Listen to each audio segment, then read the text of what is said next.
International investments. Investor जो है international investment कर सकता है।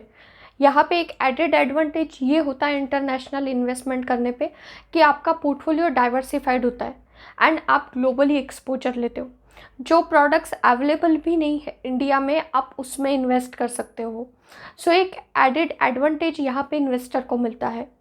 एंड जो स्कीम है लिबरलाइज रेमिटेंस स्कीम, इसके अंडर रेसिडेंट इंडिविजुअल जो है एवरी ईयर $25,000 ये ओवरसीज़ में इन्वेस्ट कर सकता है।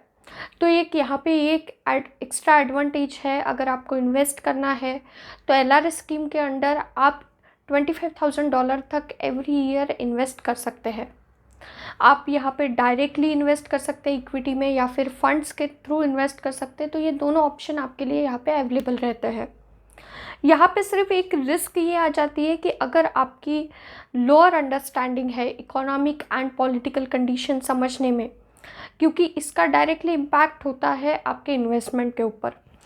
एवरी कंट्री की जो भी इकोनॉमिक एंड पॉलिटिकल कंडीशन है, इसका स्टडी होना यहाँ पे इम्पॉर्टेंट है, क्योंकि ये यहाँ पे जो चेंजेस होंगे इकोनॉमिकली पॉलिटिकली, ये डायरेक्टली आपके इन्वेस्टमेंट पे इम्पैक्ट करेंगे।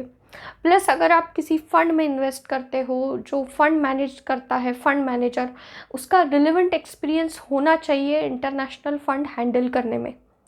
एक सर्टन एक्सपीरियंस अगर फंड मैनेजर का होगा तो काफ़ी एफिशिएंटली वो ये फंड मैनेज कर पाएगा इंटरनेशनल लेवल पे। एंड दूसरी चीज़ यहाँ पे और एक रिस्क आ जाती है, वो रहती है करेंसी रिस्क। अगर करेंसी अप्रिशिएट होती है तो जो आपके रिटर्न है वो रिटर्न जो है डिप्रिशिएट होते हैं, मतलब रिटर्न की वैल्यू जो है रिड्यूस होती है। एंड वही अगर आपका जो करेंसी है वो डेप्रिशिएट होता है तो वहाँ पे रिटर्न एनहांस होते हैं। तो ये दोनों डिफरेंस है, मतलब एक तो करेंसी रिस्क आता है यहाँ पे, plus lower understanding in economic and political condition.